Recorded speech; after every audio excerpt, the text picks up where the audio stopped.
"You're not his type. He'd never look at you," said the jealous friend.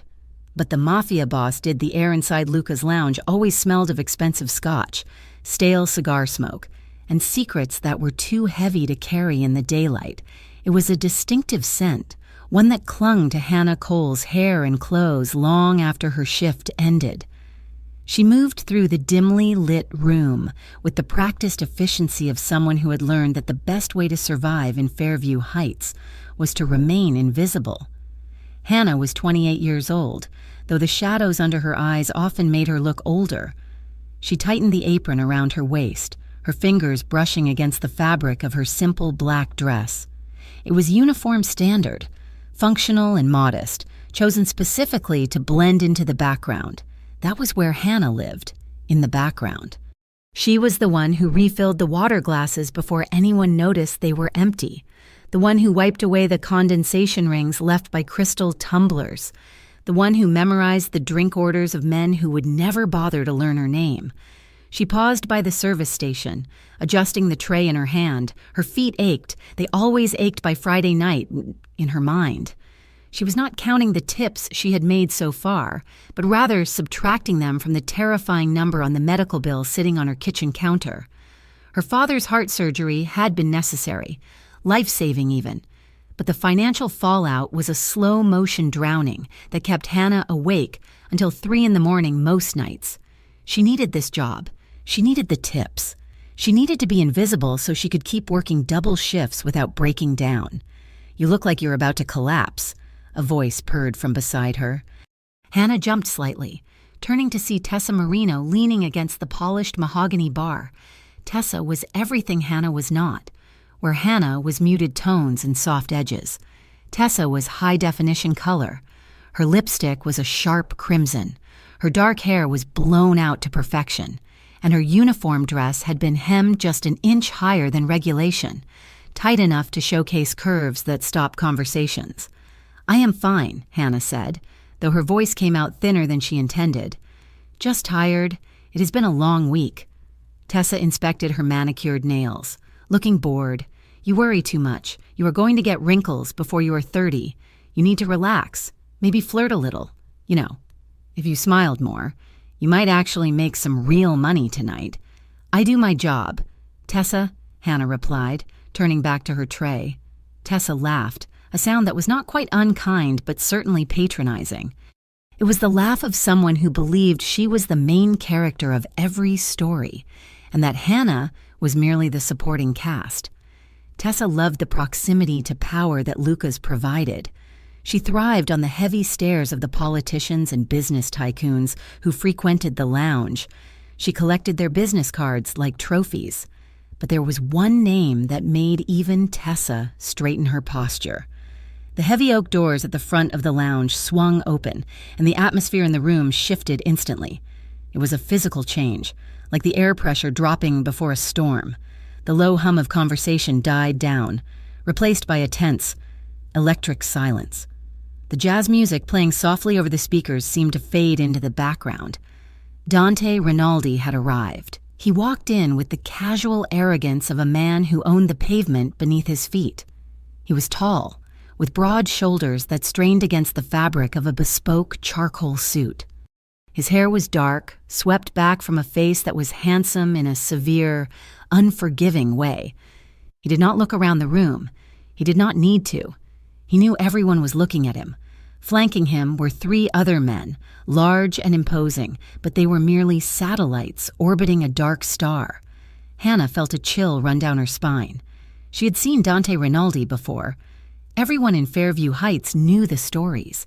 They said he ran the unions, the docks, the underground gambling dens. They said he was a man you did not cross unless you had a death wish. Usually. She tried to be in the kitchen when he arrived, but tonight she was trapped on the floor. Tessa, however, looked as if she had been plugged into a live wire. She immediately pulled a compact mirror from her apron pocket, checking her reflection. She pressed her lips together to refresh the color and fluffed her hair. "He is sitting in the VIP corner," Tessa whispered, her eyes gleaming with hunger. "The booth is open. I made sure of it." Hannah kept her head down, arranging napkins on her tray with trembling fingers. She wanted nothing to do with Dante Rinaldi or the dangerous world he carried with him. She just wanted to finish her shift, pay her bills, and go home to her quiet, safe apartment. Suddenly, the floor manager, Mr. Rossi, materialized beside them. He was a nervous man who sweated profusely whenever the Rinaldi crew was in the building. "Tessa," he snapped, his voice low and urgent. "Table 4 needs a second round, the bachelor party. They are asking for you specifically." Tessa's face fell, her expression twisting into a scowl. "But I was going to take the VIP section. I am ready for it, mister." Rossi shook his head, wiping his forehead with a handkerchief. "You are already juggling 2 other tables, and that bachelor party is rowdy. I need someone focused on them so they do not break anything. Hannah, you take the VIP section." Hannah froze. "Me? No, Mr. Rossi. Please." "Tessa is much better with them. I do not have time for a debate, Mr. Rossi hissed. "Mr. Rinaldi is waiting. Go, now." He shoved a fresh bottle of aged whiskey and 4 crystal glasses onto Hannah's tray and hurried away before she could protest further. Hannah stood there, her heart hammering against her ribs like a trapped bird. She looked at Tessa, hoping for sympathy, or at least a trade. Instead, Tessa looked at her with cold, narrowing eyes. The mask of friendship slipped, revealing the sharp, jagged jealousy beneath. She stepped close to Hannah, invading her personal space, the scent of her overpowering perfume cloying in the air. "Do not get any ideas," Tessa whispered, her voice laced with venom. "I do not want to go over there," Hannah whispered back, her hands shaking so hard the glasses rattled on the tray. "Good," Tessa said, leaning in until her lips brushed Hannah's ear. "Because you are not his type. Hannah, look at you. You are plain. You are invisible. He would never look at a woman like you." The words struck Hannah like a physical blow. They confirmed every insecurity she had ever harbored, every doubt she felt when she looked in the mirror and saw only fatigue and mediocrity. Heat flooded her cheeks, a mix of shame and humiliation. Tessa pulled back, a smug satisfaction on her face, before turning on her heel and strutting toward the bachelor party. Hannah was left alone, the heavy tray in her hands, the weight of Tessa's cruelty sitting in her chest. She took a shaky breath. She had no choice. She had to do her job. She walked toward the VIP corner. The booth was tucked away in the shadows, elevated slightly to give the men a view of the entire room while keeping them concealed. As she approached, the conversation at the table stopped. The 3 men with Dante fell silent, their eyes scanning her, assessing her for threats. Dante himself was looking at his phone, his expression unreadable. Hannah reached the table. Her hands were trembling visibly now. She set a coaster down, then a glass. Clink. She set the second glass down. Clink. When she reached for the 3rd glass, her wrist jerked. The glass wobbled, threatening to tip over. She caught it just in time, but a few drops of condensation splashed onto the polished wood of the table. "I am so sorry," she gasped, her voice barely a squeak. "I will clean that up immediately." She reached for the towel at her waist, panic rising in her throat. She expected anger. She expected to be dismissed, or worse, yelled at. "Leave it," a deep voice commanded. Hannah froze. She looked up slowly. Dante Rinaldi had set his phone down. He was looking at her. His eyes were dark, almost black in the dim light, framed by thick lashes. They were intelligent eyes, sharp and assessing, but there was no anger in them. There was only a calm, intense stillness. He looked at her shaking hands, then moved his gaze up to her face. He studied her features, her pale skin, her wide, frightened eyes, the stray wisp of light brown hair that had escaped her bun. He looked at the name tag pinned to her dress. "Take a breath." "Hannah," he said. The sound of her name on his lips shocked her. It was not a question or a throwaway remark. He spoke it with a strange gravity, as if he were tasting the syllables. Hannah blinked, her breath catching in her throat. I apologize, sir. I am just—" "You are shaking," Dante observed. His voice was smooth, like velvet wrapped around steel. "Are you afraid of me?" The question hung in the air. The other men at the table watched with amusement, but Dante's expression remained serious. "No," Hannah lied, though her voice betrayed her. "I just want to provide good service." Dante held her gaze for a second longer than was comfortable. It was a look that felt like it was stripping away her defenses, seeing right through the plain black dress and the fatigue to the person underneath. "You are doing fine," he said softly. "Pour the drink." Hannah nodded, swallowing hard. She uncorked the bottle and poured the amber liquid into the glasses. She focused entirely on the task, willing her hands to be steady. When she finished, she placed the bottle in the center of the table. "Is there anything else I can get for you, sir?" she asked, keeping her eyes lowered. "No," Dante said. "Thank you." "Hannah."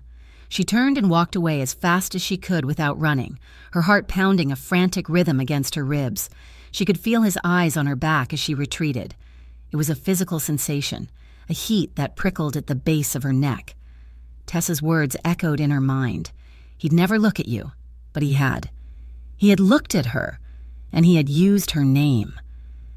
Hannah spent the next hour trying to make herself small again. She busied herself at the other end of the room, wiping down tables that were already clean. She tried to ignore the VIP section, but her eyes kept drifting back to the dark figure in the corner. Every time she looked, she felt a strange pull, a terrifying magnetism. Around midnight, the lounge became more crowded, the noise level rose.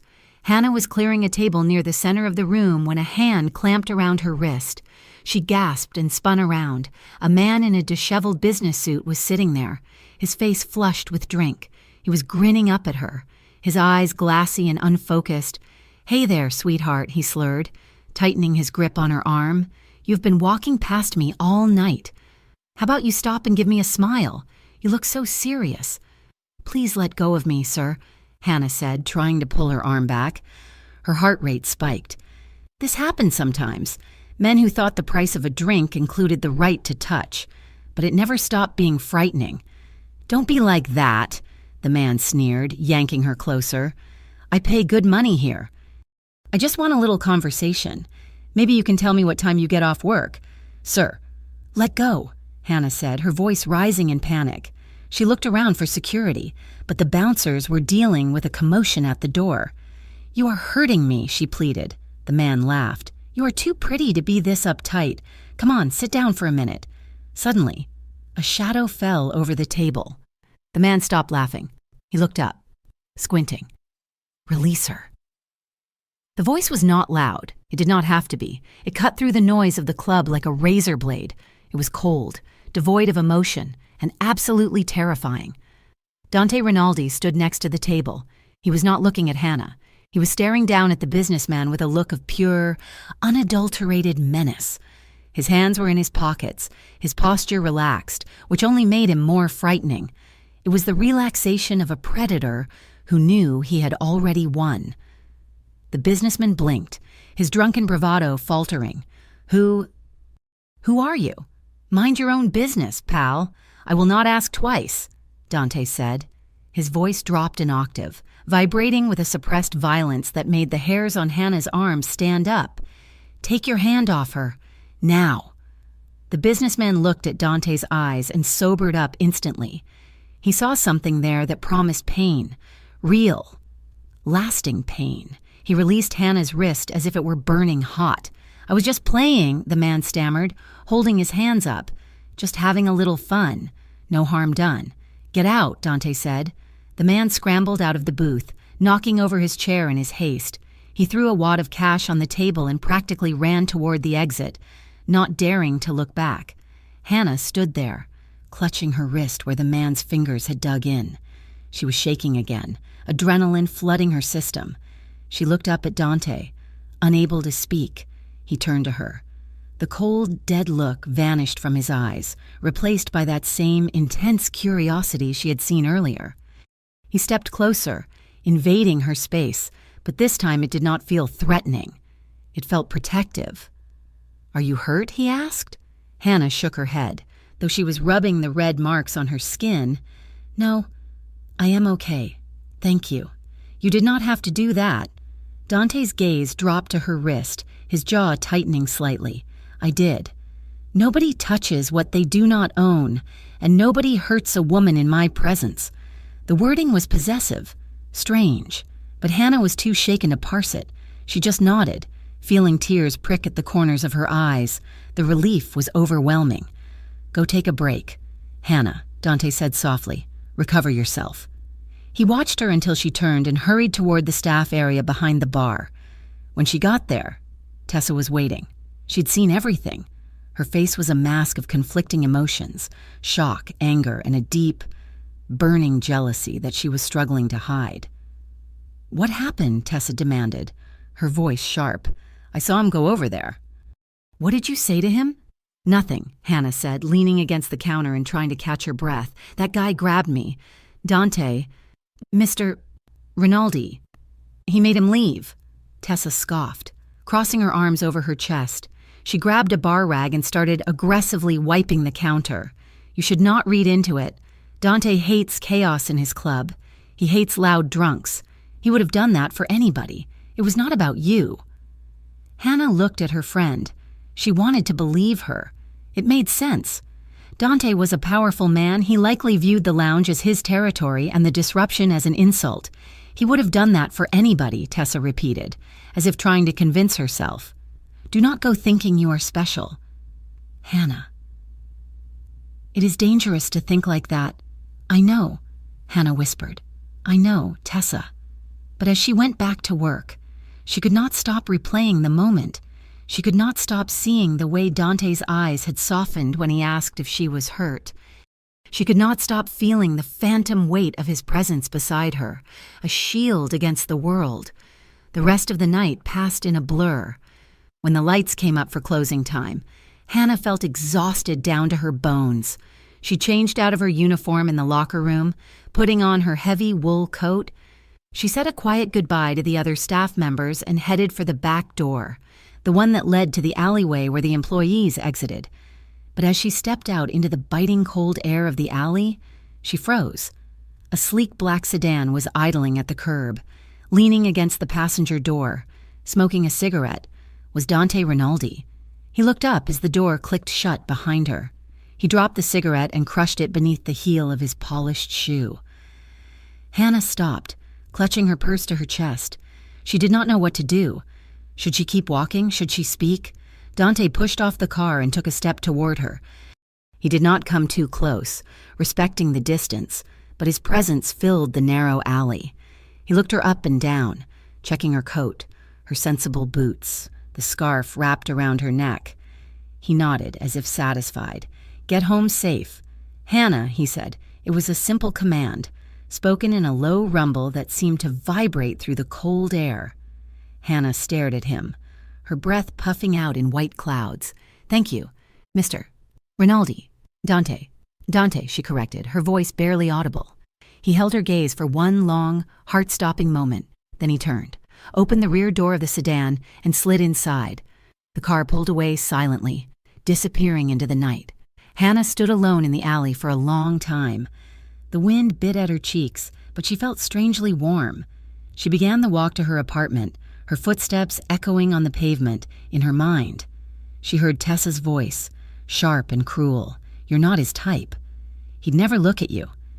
But alongside it, she heard the deep timbre of his voice saying her name. She felt the ghost of his gaze on her skin, and for the first time in years, the crushing weight of her invisible life felt just a little bit lighter. He had looked. He had seen her. And she had a terrifying feeling that he was not going to stop looking. For the next 3 nights, the atmosphere inside Luca's lounge felt different to Hannah. The shadows seemed deeper, the air heavier.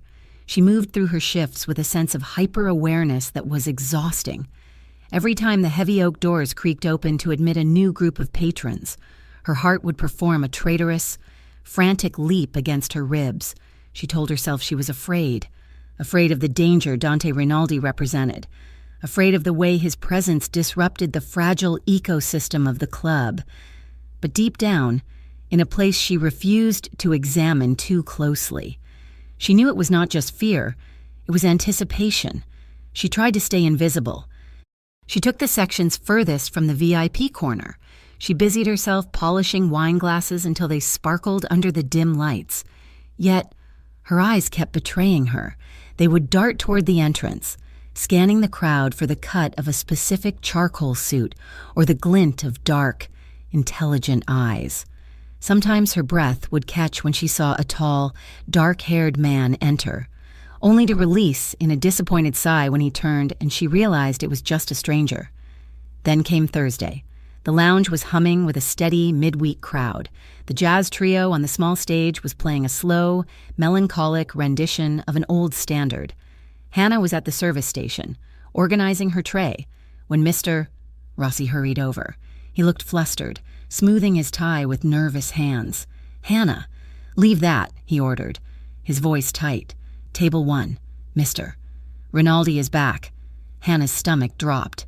She gripped the edge of the counter. "Is Tessa not available? She usually takes the VIPs. Mr." Rossi shook his head. "Mr. Rinaldi specifically asked for you? For me?" Hannah repeated, her voice barely a whisper.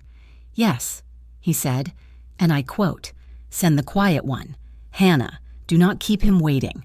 Across the bar, Tessa was watching. She had heard every word. Her face was a mask of perfectly applied makeup, but her eyes were narrowed into slits of cold fury. She walked over, her hips swaying with an aggressive rhythm, and leaned against the counter next to Hannah. "The quiet one," Tessa mocked, her voice low enough that Mr. Rossi could not hear. "That is cute. I did not ask for this." "Tessa," Hannah said, feeling the familiar sting of guilt. "I tried to stay away." Tessa let out a short, sharp laugh that held no humor. "You know why he is asking for you, right? It is not because you are special. It is because he is bored. Men like Dante Rinaldi get tired of perfection. Sometimes they want a charity case, something plain to make them feel benevolent." The words were precise and cruel, designed to find the cracks in Hannah's armor and widen them. They worked. Hannah felt a flush of heat rise up her neck, a mixture of shame and insecurity. "He probably just wants someone who will not talk back," Tessa added, inspecting her fingernails. "Go on then. Do not keep the master waiting." Hannah took a deep breath, steeling herself against the sting of Tessa's jealousy. She picked up her tray and walked toward the VIP section. Her legs felt heavy, but she forced herself to move with the same quiet efficiency she always used. When she arrived at the booth, Dante was there. He was sitting in the corner seat, his back against the plush velvet wall, one arm draped casually over the backrest. He was listening to one of his associates, a large man with a scar above his eyebrow, but as soon as Hannah approached, his gaze shifted to her. The conversation at the table died down instantly. "Good evening, Mr. Rinaldi," Hannah said. Her voice was steady, though her pulse was racing. "Can I get you started with anything?" Dante studied her for a moment. He looked tired. She realized there were lines of tension around his eyes that had not been there a few nights ago. But when he looked at her, his expression softened just a fraction, the usual for the table. "Hannah," he said, "and bring a water for yourself. You look pale." "I'm fine, sir," she replied quickly. Dante just looked at her. Hannah retreated to the bar, her hands shaking slightly as she prepared the order. When she returned, she moved with a bit more confidence. She set the drinks down, mindful of not spilling a drop this time. As she placed Dante's glass of scotch on the coaster, he spoke again. "How long have you worked here?" The question was quiet, meant only for her. The other men at the table had resumed their low murmuring about shipments and union dues, effectively ignoring her. 3 years, Hannah answered, clutching her empty tray against her chest like a shield. "And before that?" Dante asked. He picked up his glass but did not drink. He just held it, watching her. "I was a student," she said. "What did you study?" "Literature?" She admitted, feeling foolish. It seemed like such a useless thing in a place like this, in a world like his. Dante did not laugh. He did not mock her. He nodded slowly, as if this piece of information was valuable. "You do not belong in a place like this." "Hannah," he said, "I need the job," she replied simply. Dante's eyes searched hers. There was an intensity to his focus that made the rest of the room fade away. For a few seconds, it felt as though they were the only two people in the entire city. "Where did you grow up?" he asked. "A small town north of here," she said. "You would not know it. It is very quiet." "Quiet sounds nice," Dante murmured. He took a sip of his drink, his gaze never leaving her face. "Quiet is a luxury I cannot afford." Hannah did not know what to say to that. She felt a sudden, unexpected pang of empathy for him. He was a man who owned the city, yet he spoke of silence as if it were a jewel he could not buy. "I should let you get back to your business," she said, taking a step back. Dante nodded, dismissing her, but as she walked away, she felt his eyes on her back, heavy and warm. The night wore on. Around 1 a.m, the dynamic of the lounge shifted. A private party in the main room spilled over onto the dance floor. The jazz trio was replaced by a livelier sound, and couples began to sway in the center of the room. The air grew thick with laughter and the scent of perfume. "Mister," Rossi signaled to the staff that they could take their breaks in rotation. Hannah, exhausted and needing a moment of peace, untied her apron and folded it neatly on the back counter. She intended to hide in the break room with a book, but as she crossed the floor, a hand reached out and gently caught her elbow. She turned, startled. Dante was standing there. He had discarded his suit jacket, leaving him in a crisp white shirt with the sleeves rolled up to his forearms, revealing strong, tanned skin. He looked less like a mafia boss and more like a man stepping out of a dream. "Dance with me," he said. It was not a question, but it was not a demand either. It was an invitation. Hannah's eyes went wide. "Oh, no, I cannot. Staff are not allowed to dance with patrons. Mr. Rinaldi, I could lose my job." Dante glanced over her shoulder at Mr. Rossi, who was watching from across the room. Dante gave the manager a single, subtle nod. "Mr." Rossi immediately turned away, suddenly finding a very interesting spot on the ceiling to inspect. "I do not think you will lose your job," Dante said, turning back to her. "Just one song. You are on break, are you not? Yes, but..." Hannah stammered. "Just one song," he repeated. His voice dropped, becoming a low rumble that vibrated in her chest. "Please." The word "please" coming from a man like him disarmed her completely. Before she could protest again, he took her hand. His grip was warm and calloused, firm but surprisingly gentle. He led her onto the dance floor, threading through the other couples until they found a small space in the center. Hannah felt stiff, her body rigid with nerves. She was acutely aware of Tessa watching from the bar, aware of the other servers whispering. She felt plain and small in her black uniform dress amidst the sequined gowns of the other women. Dante seemed to sense her discomfort. He stepped closer, placing one hand on the small of her back. The touch was electric. Even through the fabric of her dress, she could feel the heat of his palm. He took her other hand in his, lifting it to the proper height. "Relax," he murmured. "Follow me." He began to move, and Hannah had no choice but to follow. He was an excellent dancer. His movements were fluid and sure, guiding her with an effortless strength that made her feel weightless. He did not dance like a man who was showing off. He danced like a man who knew exactly where he was going. Hannah found herself relaxing despite the panic in her mind. She looked up at him. He was looking down at her, his expression unreadable but intense. "You are trembling again," he noted softly. "I am not used to this," she confessed. "I am used to being the one holding the tray, not the one on the floor." Dante's hand on her back shifted slightly, his fingers brushing against her spine. It sent a shiver racing through her.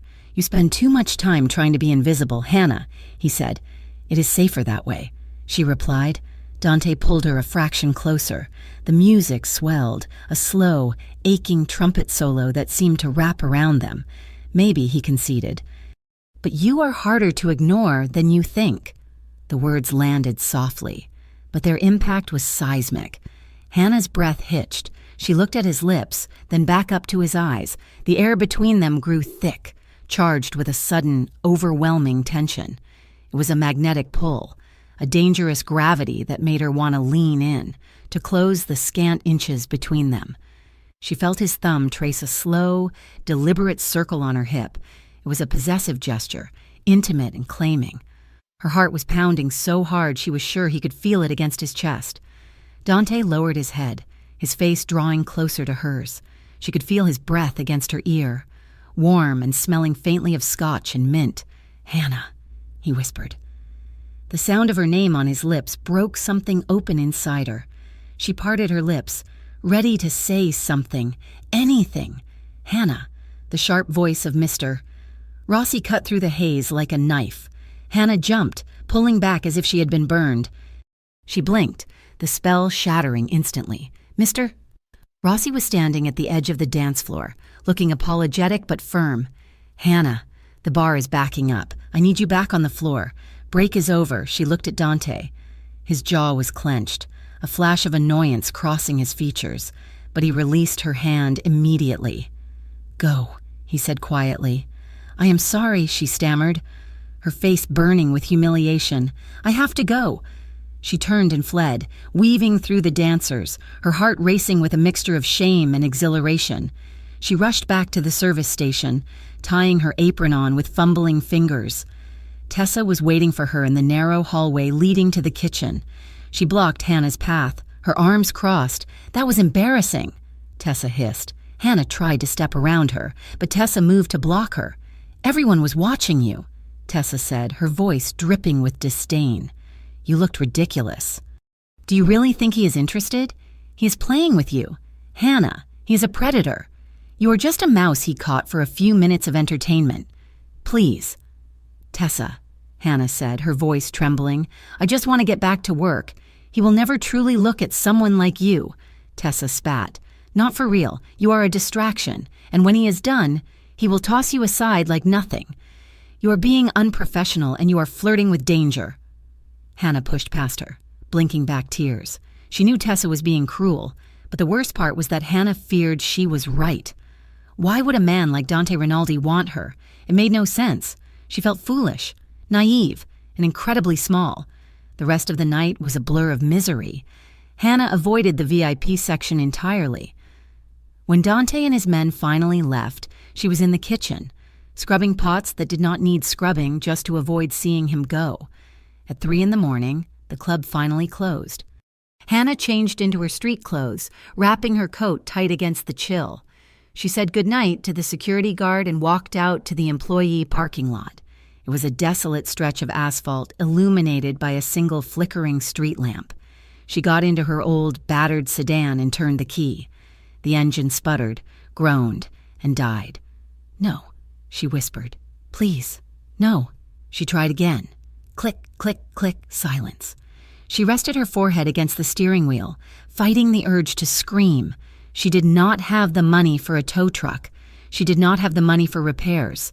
She was stranded in the middle of the night in a bad part of town, alone.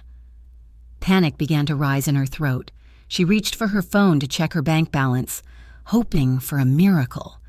When headlights swept across her rearview mirror, a black car pulled up beside her. The window rolled down. Car trouble? It was Dante. Hannah looked over. He was sitting in the driver's seat of his sleek sedan, alone.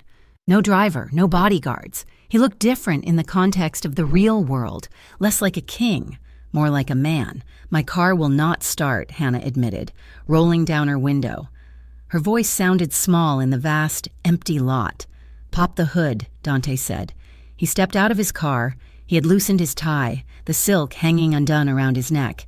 He walked to the front of her car as Hannah pulled the release lever. He lifted the hood and peered inside, his movements confident and capable. He checked the battery terminals, jiggled a few wires, and then leaned back. "Your battery is dead," he announced, "and the alternator looks shot." Hannah closed her eyes. "I cannot afford a tow truck right now." Dante wiped his hands on a rag he produced from his pocket. He closed the hood of her car with a solid thud. "Leave it," he said.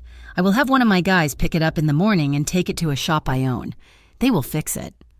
"I cannot pay you," she said quickly, panic spiking. "I did not ask you to pay me," Dante replied.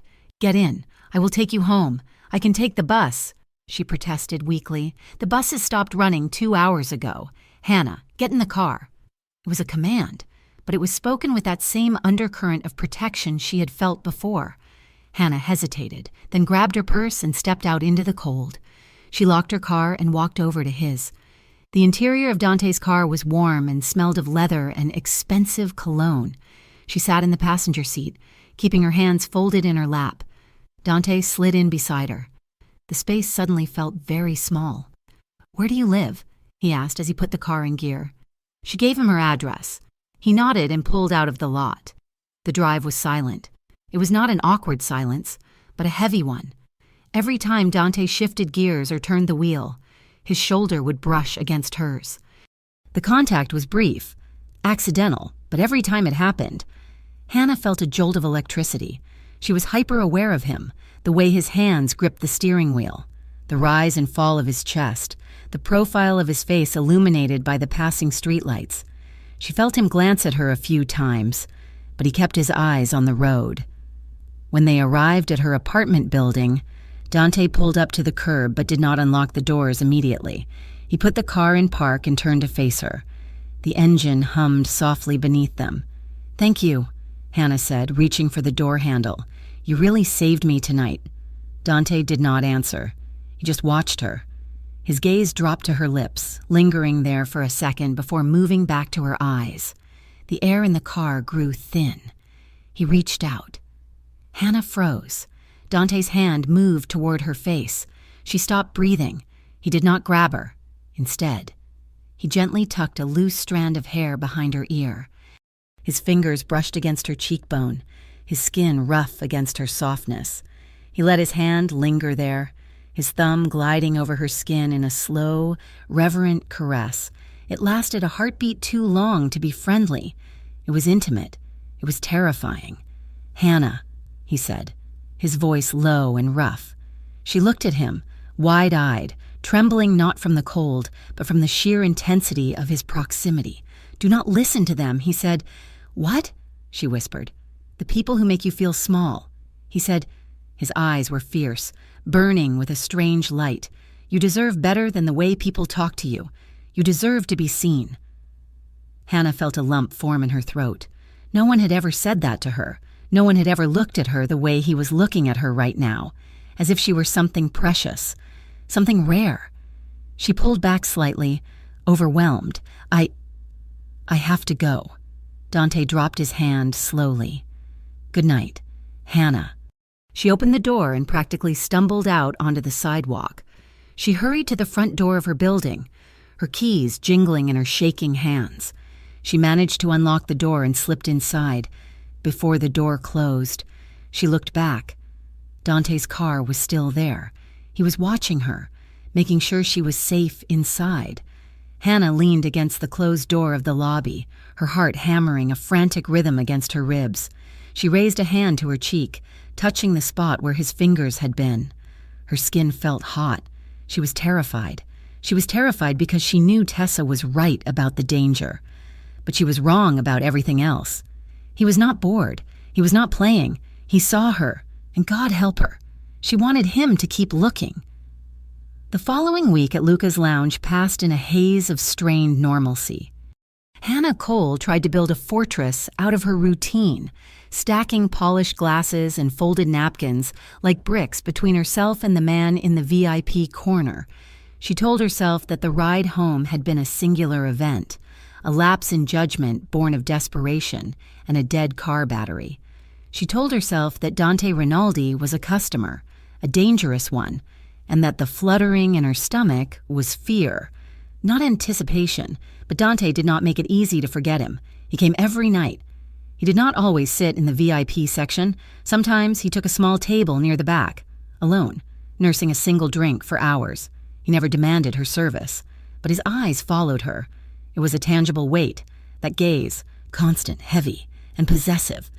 He tipped with a generosity that made Hannah uncomfortable, leaving amounts on the table that could pay her grocery bill for 2 weeks. He never spoke to her beyond a polite greeting, yet the silence between them felt louder than the jazz band on stage.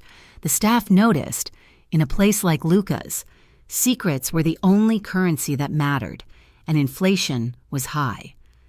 "He's watching you again," one of the bartenders, a young man named Leo, whispered as Hannah waited for a drink order. "It is intense. Hannah, like a wolf watching a rabbit. I am just doing my job." "Leo," Hannah said, keeping her eyes fixed on the tray in her hands. Tessa Marino heard the exchange and let out a sharp, incredulous sound. She was standing at the garnish station, slicing lemons with a little too much force. The knife hit the cutting board with a rhythmic, violent thud. "Wolf and rabbit is right," Tessa muttered, tossing a lemon wedge into a bin. "But the rabbit usually has the sense to run away. You are just standing there, waiting to be eaten." "I am not waiting for anything," Hannah replied, her patience fraying. "He's just a customer." "Tessa, he is a mobster." "Hannah," Tessa snapped, turning to face her. The jealousy that had been simmering for days was beginning to boil over, masking itself as concern. "I am telling you this because I am your friend. He is bored. He's looking for a toy. And you are making a fool of yourself by letting him stare at you like that." "I cannot control where he looks," Hannah said, grabbing her tray. "You could ask to switch shifts," Tessa challenged. "You could quit, but you do not want to. Do not you? You like the attention. You like thinking you are special." Hannah walked away before she said something she would regret. The accusation stung because it held a grain of truth. She was terrified of Dante. Yes, but beneath the fear was a treacherous current of excitement that she could not suppress. It was late on a Tuesday, a slow night with rain lashing against the windows, when the delicate balance finally shattered. The lounge was nearly empty. Mr. Rossi had sent most of the staff home early, leaving only Hannah, Tessa, and the bartender to close up. The music had been turned off, replaced by the hum of the refrigerator units and the distant sound of traffic on the wet streets. Hannah was in the kitchen, stacking crates of soda, when she heard a commotion near the service entrance. It was not the usual sound of a delivery. It was the sound of a struggle. A heavy thud echoed through the wall, followed by a muffled, pained groan. She froze. The kitchen staff had already left. It was just her. "Please, I just need more time," a voice cried out, ragged and desperate. Hannah's heart hammered against her ribs. She knew she should stay where she was.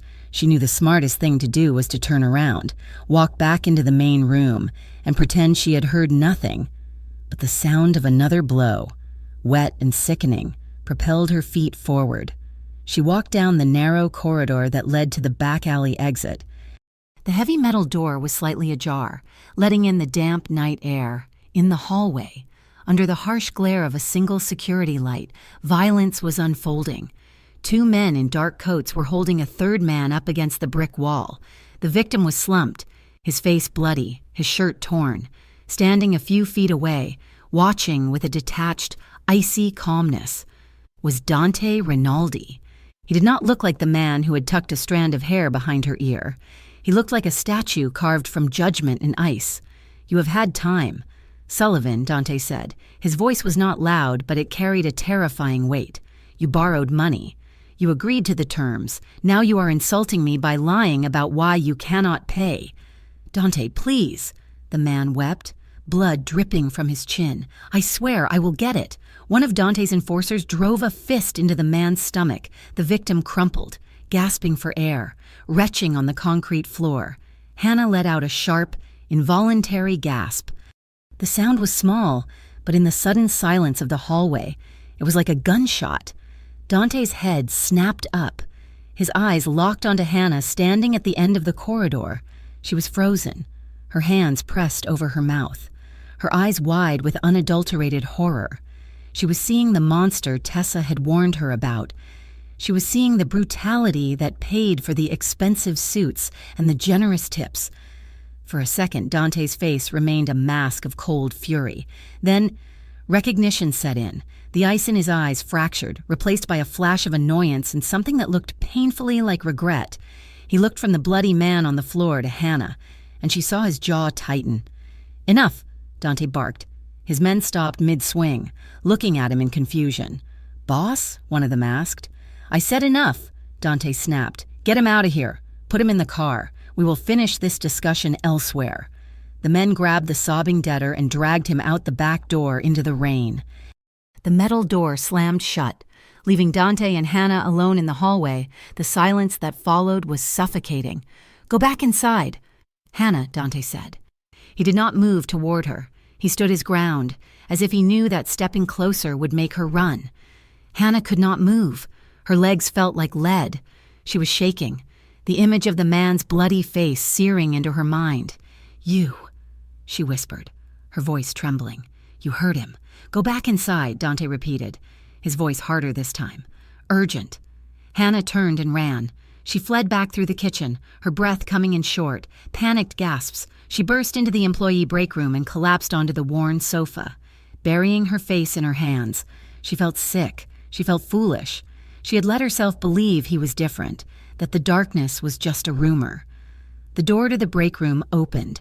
Hannah scrambled to her feet, backing up against the row of lockers. Dante stepped inside and closed the door softly behind him. He had straightened his jacket, but he could not straighten the reality of what had just happened. "Hannah," he said, raising his hands slightly, palms out. "Stay away from me," she whispered. Dante stopped. He looked at her pale skin, her trembling hands, the fear radiating off her in waves. He looked tired, the weight of his world suddenly visible on his shoulders. "I did not want you to see that," he said quietly. "Is that supposed to make it better?" Hannah asked, her voice gaining a sudden, sharp edge of anger. "Because I did not see it. It does not happen. You were watching them beat him. You were telling them to do it." "It is complicated," Dante said. "That man, he is not innocent. He took money he knew he could not pay back. He gambled it away while his family starved. There are rules in my world. Hannah, consequences. Your world," she repeated, shaking her head. "You talk about it like it is a different planet. It is here. It is in the hallway where I work. You act like a gentleman. Dante, you open doors, you fix cars, you speak softly, but that is who you really are." "I never lied to you," Dante said. His voice dropped, becoming intense and raw. "I never told you I was a good man. I never told you my hands were clean. You never asked. I did not think I had to ask if you were a violent criminal," she cried, tears finally spilling over her lashes. "I am what I have to be to survive," he shot back, taking a step closer. The anger was rising in him now, a defensive flare. "Do you think this city runs on kindness? Do you think I protect what is mine by asking nicely? I do not want your protection if this is what it costs," Hannah shouted. "I do not want to see people bleeding on the floor because of you." The room fell silent, the echo of her shout hanging in the air. Hannah was breathing hard, her chest heaving. She wiped angrily at her tears, refusing to let him see her break down completely. Dante stared at her. The anger drained out of him as quickly as it had come, leaving behind a stark vulnerability that was terrifying in its own way. He took another step, then another, until he was standing just inches from her. He did not touch her, but his presence wrapped around her like a physical force. "You are right," he said, his voice barely a whisper. "You should not see it. You do not belong near it." He looked down at her, his dark eyes searching her face. Hannah looked up, trapped between the locker and the man who terrified and fascinated her in equal measure. She could see the conflict raging inside him, the instinct to push her away for her own safety, warring with a selfish, desperate need to keep her close. "I will keep it away from you," he vowed. "I will make sure you never have to walk down a hallway and see that again." "You cannot promise that," Hannah whispered. "It is who you are. It is what I do," he corrected. "It is not all I am." He raised his hand slowly. Hannah flinched, a reflex born of the violence she had just witnessed. Dante froze, pain flashing across his features. He waited, giving her the chance to run, to scream, to tell him to leave. She did not move. Slowly, incredibly slowly, he bridged the gap. He cupped the side of her face with his hand. His palm was warm, his skin rough, but his touch incredibly gentle. His thumb brushed away a tear that was tracking down her cheek. Hannah's breath hitched. She should pull away. She knew she should pull away, but the contact sparked a fire in her blood that burned through the fear. Dante lowered his forehead until it rested lightly against hers. She closed her eyes, overwhelmed by the scent of him. Rain. Expensive tobacco, and something distinctly masculine. "I should leave you alone," he murmured against her skin. "I should walk out that door and never speak to you again." "Then why do you not?" she breathed. "Because I cannot." He confessed. He turned his head slightly, his nose brushing against hers. Their breathing synced, ragged and shallow in the quiet room. The tension that had been building between them for weeks, the stolen glances, the accidental touches, the unspoken words, suddenly snapped. Dante kissed her. It was slow at first, a testing of the waters, a question asked in silence.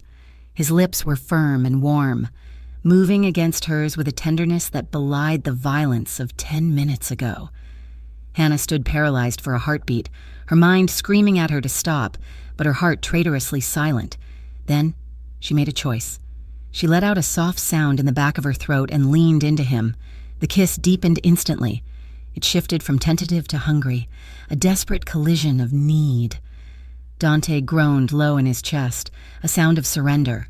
His hand slid from her face to the nape of her neck, his fingers threading into her hair, tilting her head back to deepen the angle. Hannah's hands, which had been clenched at her sides, found their way to his shirt. She gripped the fabric tightly, pulling him closer. She needed to feel the reality of him, the solid warmth that proved he was a man and not just a monster. He moved his other hand to the small of her back, his arm like a steel band, drawing her in until there was no space left between them. Her body aligned with his. Soft curves against hard angles. He felt dangerous. Yes, but in his arms, she felt a strange, paradoxical safety. It was the feeling of standing in the eye of a hurricane. The world was destroying itself outside, but here, in the center, there was only him. His hand slid down to her waist, anchoring her. The kiss became urgent, teeth grazing lips, tongues tangling. It was a kiss full of all the things they could not say. Apologies, warnings, and a terrifying, dawning love. Suddenly, the sound of heavy footsteps echoed in the corridor outside. The spell shattered. Dante broke the kiss and pulled back, though his hand stayed on her waist for a second longer, steadying her. Hannah stumbled back, hitting the lockers with a dull clang. Her lips were tingling, swollen and red. Her pulse was roaring in her ears like the ocean. She looked at Dante. His eyes were blown wide, the pupils dilated, dark with wanting and worry. His chest was heaving. "Dante?" A voice called from the hall. It was Marco, his second in command. "I am coming," Dante called back, his voice rough and breathless. He looked back at Hannah. The regret was back in his eyes, warring with the heat. "This is dangerous, Hannah," he said, his voice low. "For both of us." Hannah touched her lips, unable to form words. "But I do not regret it," he added. He turned and walked out of the break room, leaving Hannah alone with the hum of the refrigerator and the taste of him on her mouth. She sank back down onto the sofa, her legs refusing to hold her up. She wondered, with a sinking feeling in her gut, when exactly she had crossed the line from curiosity to needing him. It had happened without her permission, a stealthy invasion of her heart. 10 minutes later, Hannah splashed cold water on her face in the staff bathroom and tried to compose herself. She walked out to the locker area to get her coat. Tessa was there. She was leaning against Hannah's locker, her arms crossed, her foot tapping impatiently. She had seen Dante leave the break room. She had seen the flushed look on his face, the disarray of his shirt collar. And now, she was looking at Hannah's swollen lips. "You did it," Tessa said. Her voice was ice cold. Hannah stopped. "I do not want to talk about it." "Tessa, you kissed him," Tessa accused, pushing off the locker. "You actually let him touch you. After everything I told you? After everyone warned you? It just happened," Hannah said weakly, reaching for her coat. "Just happened?" Tessa laughed, a bitter, jagged sound. "Nothing just happens with men like him. You are stealing." "Hannah? Stealing?" Hannah looked at her, confused. "What am I stealing?" "Attention that you do not deserve," Tessa shouted, her composure finally cracking. "Look at you. You are nothing special." You are the quiet girl who serves drinks. I am the one who knows how to handle men like him. I am the one who belongs in that world. You are just plain." Hannah flinched, the insults landing on old bruises. "He's going to get bored." "Hannah," Tessa sneered, stepping closer, "he is going to use you up, and when he realizes you are just a frightened little mouse, he is going to discard you, and I will not be there to pick up the pieces." Hannah straightened her spine. It took every ounce of courage she had. "Maybe you are right," Hannah said softly. "Maybe he will hurt me. But looking at me right now, looking at how angry you are, I do not think you are trying to protect me, Tessa. I think you just hate that he saw me and not you." Tessa's face went slack with shock, then twisted into ugly rage. "Get out," Tessa whispered. Hannah grabbed her bag and walked out the back door, into the rain. She did not look back. She could not bear to see the hatred in the eyes of the woman who was supposed to be her friend. Inside the locker room, Tessa stood alone, trembling with fury. The rejection burned in her chest like acid. She felt humiliated, replaced by someone she considered beneath her. She reached into her purse and pulled out her phone. Her fingers shook as she scrolled through her contacts until she found a name she hadn't used in months. Rick. Rick was an ex-boyfriend, a low-level runner for the Moretti crew, the Rinaldi family's biggest rivals. He was always fishing for information, always asking about the high rollers at Luca's. Tessa typed quickly, her thumbs moving with vindictive purpose. "You were asking about Dante Rinaldi." She paused, watching the 3 dots appear as Rick started typing back immediately. "What about him?" came the reply. Tessa's lips curled into a mirthless smile. She typed the words that would turn her jealousy into a weapon. "He has a new weakness. He's distracted. He's obsessed with a waitress here. He's leaving himself open." "Name?" Rick asked. Tessa hesitated for only a fraction of a second. She told herself she was doing this to snap Hannah out of her fantasy. She told herself this was tough love. If Dante was threatened, he would cut Hannah loose, and things would go back to normal. "Hannah," Tessa typed. Her name is Hannah. She hit send. The message delivered instantly. Tessa stared at the screen, the blue bubble glowing in the dim locker room. She felt a sick churn in her stomach, but she pushed it down. She told herself it was for the best. Outside, in the rain, Hannah walked toward the bus stop, unaware that the target on her back had just been painted in bright neon red. 3 weeks had passed since the incident in the hallway, and in that time, Hannah Cole and Dante Rinaldi had constructed a fragile, dangerous rhythm. It was a dance performed in the shadows, composed of stolen moments that felt weightier than entire lifetimes. Hannah still worked her shifts at Luca's. She still wore her black dress and carried her tray, but the air around her had changed. When she walked into the VIP section now, the silence that fell over Dante's table was not dismissive. It was respectful.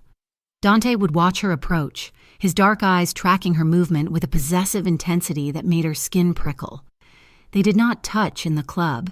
They barely spoke beyond the necessities of service. But when she placed a glass of scotch on his coaster, his fingers would brush against hers, a fleeting contact that sent a jolt of electricity straight to her heart. The real connection lived in the hours after the club closed, twice a week, sometimes 3 times. Dante's black sedan would be waiting a block away from her apartment. Hannah would slip into the passenger seat, the heavy door sealing out the cold city air, and they would drive. They drove without a destination, winding through the quiet streets of Fairview Heights, the city lights blurring into streaks of neon gold and red against the rain-slicked glass. In the sanctuary of the car, they talked. They talked about books Hannah had read, about the architecture of the old buildings downtown, about the music Dante liked but rarely admitted to enjoying. They talked about everything except the violence that paid for the gas in the tank. They avoided labels. To call this dating would be absurd. To call it an affair felt too sordid.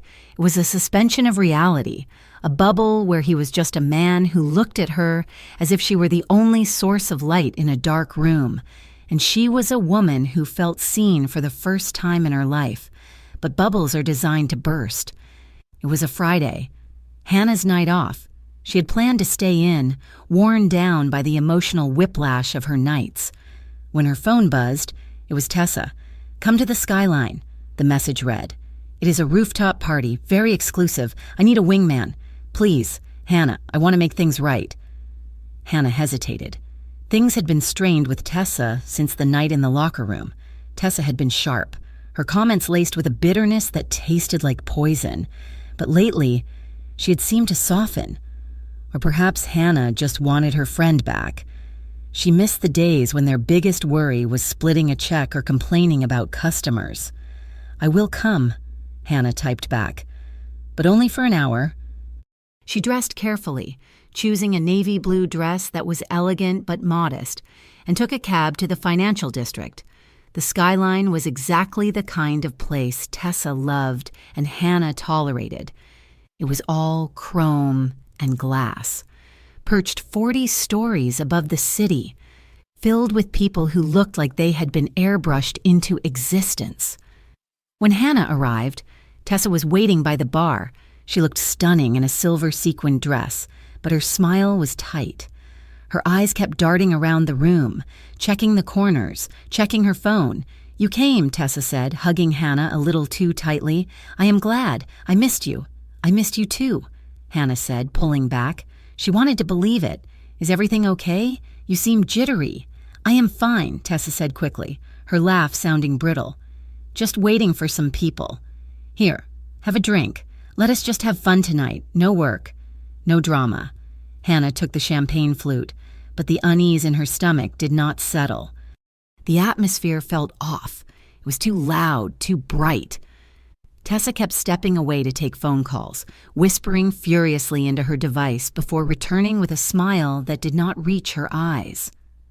Meanwhile, across the city, Dante was sitting in his private office at the back of the Gilded Cage, another club under his protection. The room was soundproof, smelling of leather and lemon polish. He was reviewing ledgers, his mind half on the numbers and half on the fact that he had not seen Hannah in 24 hours. His phone buzzed on the mahogany desk. It was a message from Marco, but the content made the blood in Dante's veins turn to ice. "We have chatter from the Moretti crew," the message read. "They are asking questions about a girl at Luca's, the quiet server. They want to know who she is to you." Dante stared at the screen. The text blurred as his heart slammed against his ribs. The Moretti family was not just a rival, they were a pack of wolves looking for any weakness in Dante's armor. And for the first time in 10 years, Dante had a weakness. He grabbed his phone and dialed Hannah immediately. It rang and rang and rang. "Please leave a message," her cheerful, recorded voice said. Dante hung up and dialed again. Dread, cold and heavy, settled into the pit of his stomach. She was supposed to be home. She was supposed to be safe. "Where is she?" Dante roared. Standing up so abruptly his chair tipped over. Marco burst into the room a second later. "Boss, find her," Dante ordered, grabbing his jacket. "Track her phone. Now, back at the Skyline." The party was in full swing. Hannah was standing near the railing, looking out at the glittering grid of the city, wondering if she could leave yet. Tessa had vanished again, ostensibly to the powder room, leaving Hannah alone in a sea of strangers. She took a sip of her warm champagne and turned to find a man standing uncomfortably close to her. He was handsome in a generic way, wearing a gray suit that looked expensive, but his smile did not reach his eyes. His eyes were cold, flat, and calculating. "Enjoying the view?" he asked. "It is beautiful," Hannah said politely, taking a step back to create space. "You are Hannah, right?" the man asked. Hannah froze. She'd not introduced herself to anyone. "How do you know my name?" "A little bird told me," the man said, stepping closer. He blocked her path to the main bar area. "I hear you work at Luca's. I hear you are a favorite of Dante Rinaldi." Hannah's heart began to race. The noise of the party seemed to fade, replaced by the rushing sound of her own blood. "I am just a server," the man chuckled, a dry sound. "I do not think you are just a server. Rinaldi does not fix cars for just servers. He does not beat men half to death in hallways for just servers. Hannah looked around for Tessa, for security, for anyone. But the music was loud and the crowd was dense. "I am going to leave now," Hannah said, trying to step around him. The man's hand shot out and gripped her upper arm. His fingers were like iron bands, digging into her flesh. "Not yet," he said, his voice dropping the pretense of friendliness. "We just want to talk. My boss is very interested in meeting the woman who finally caught Rinaldi's eye." "Let go of me," Hannah said, panic rising in her throat. "Let us go somewhere quieter," the man suggested, pulling her toward a service door marked Exit. "The stairwell will be better." "No!" Hannah tried to pull away, but his grip was bruising. At that moment, Tessa reappeared from the crowd. She saw the man gripping Hannah's arm. She saw the terror on Hannah's face. The reality of what she had done crashed down on her. She had wanted to scare Hannah. She had wanted to prove a point. She had not wanted this. "Hey," Tessa shouted, rushing forward. "Let her go! You said you were just going to talk to her." The man looked at Tessa with a sneer. "Go away, little girl. You did your part."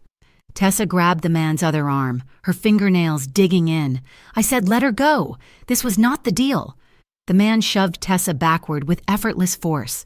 She stumbled in her high heels and fell hard onto the deck, gasping. He dragged Hannah toward the heavy metal door. Hannah dug her heels in, but she was no match for his strength. He yanked the door open and shoved her into the concrete stairwell. The heavy door slammed shut, cutting off the music and the lights. The stairwell was dim, illuminated only by emergency lights. 2 other men were waiting on the landing below. "Bring her down," one of them called up. Hannah backed up against the wall, her breath coming in short, terrified gasps. "Please," she begged. "I do not know anything. I am nobody." "You are leverage, sweetheart," the man in the gray suit said, reaching for her again. Suddenly, the door at the bottom of the stairwell, the one leading to the street level, burst open with a deafening crash. It hit the concrete wall with enough force to crack the plaster. A figure stood in the doorway. He was silhouetted against the streetlights outside, breathing hard. He wore a black overcoat that billowed around him like a storm cloud. Dante! He looked up the stairs. His face was pale with rage, his eyes black pits of fury. He took in the scene instantly, the 2 men at the bottom, the man in the gray suit at the top, and Hannah pressed against the wall, trembling. "Step away from her," Dante said. His voice was not a shout. It was a low, vibrating growl that echoed off the concrete walls. It was the sound of a predator that had cornered its prey. The 2 men at the bottom hesitated. They knew who Dante Rinaldi was. They knew the stories. "This is Moretti territory. Rinaldi," the man in the gray suit called down, though his voice wavered slightly. "You are outnumbered." Dante reached into his coat. He did not pull out a gun. He did not need to. The sheer menace radiating off him was a weapon in itself. "If you touch her again," Dante said, taking a slow, deliberate step up the stairs, "I will burn everything you own to the ground. I will find every person you love, and I will make you watch while I dismantle your life brick by brick." He took another step. "Walk away." The threat hung in the damp air of the stairwell, heavy and absolute. The men exchanged glances. They were paid to intimidate a waitress, not to start a war with the head of the Rinaldi family in a public building. The man in the gray suit released his grip on the railing. He looked at Hannah, then back at Dante. "This is not over," he spat. "It is for tonight," Dante said. "Go." The men scrambled past him, rushing out the street exit, eager to escape the suffocating pressure of Dante's presence. Dante did not watch them go. He took the stairs 2 at a time, reaching the landing where Hannah stood. She was shaking so hard her teeth were chattering. He reached for her, but stopped inches away, as if afraid he might break her. "Are you hurt?" he demanded, scanning her for injuries. "Did they hurt you?" He grabbed my arm, Hannah stammered, clutching her elbow. Dante's eyes dropped to her arm. Even in the dim light, the red marks of fingers were visible against her pale skin. A muscle in his jaw jumped. "Come on," he said roughly. He took her hand, gently, so gently, and led her down the stairs. Outside, his car was idling at the curb, double parked. Marco was waiting by the door. "Take Tessa home," Dante ordered Marco, pointing up at the roof. Make sure she understands that if she ever speaks to a Moretti again, she leaves this city in a box. Dante guided Hannah into the passenger seat of his car and slammed the door. He got in the driver's side and peeled away from the curb, tires screeching on the asphalt. The silence in the car was thick and suffocating. Hannah was still shaking, the adrenaline crash leaving her feeling weak and nauseous. Dante was gripping the steering wheel so hard his knuckles were white. "Why were you there?" he asked finally, his voice tight. "It was a party," Hannah said, her voice trembling. "Tessa invited me." "Tessa set you up," Dante snapped. "She sent her location to Marco when she panicked, but she is the one who brought you there."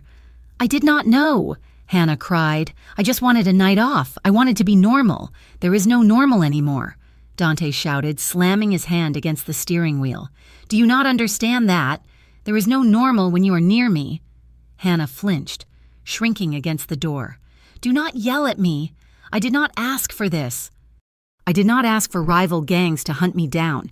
You made yourself a target the moment you let me in," Dante shot back. "I told you it was dangerous. I told you who I was. You told me you would protect me," Hannah screamed, the tears finally falling. "You said you would keep it away from me. That man, he knew my name. Dante. He knew about the car. He knew everything. I know," Dante roared. He swerved the car to the side of the road and slammed on the brakes. The vehicle skidded to a halt under the orange glow of a streetlight. Dante unbuckled his seatbelt and turned toward her. He was breathing heavily, his chest heaving, his eyes wild. He looked terrifying, but Hannah was too angry and too scared to look away. "I know," he repeated, his voice dropping to a ragged whisper. "I know they knew, and it terrified me. When you did not answer your phone..." He broke off, running a hand through his hair, destroying his perfect composure.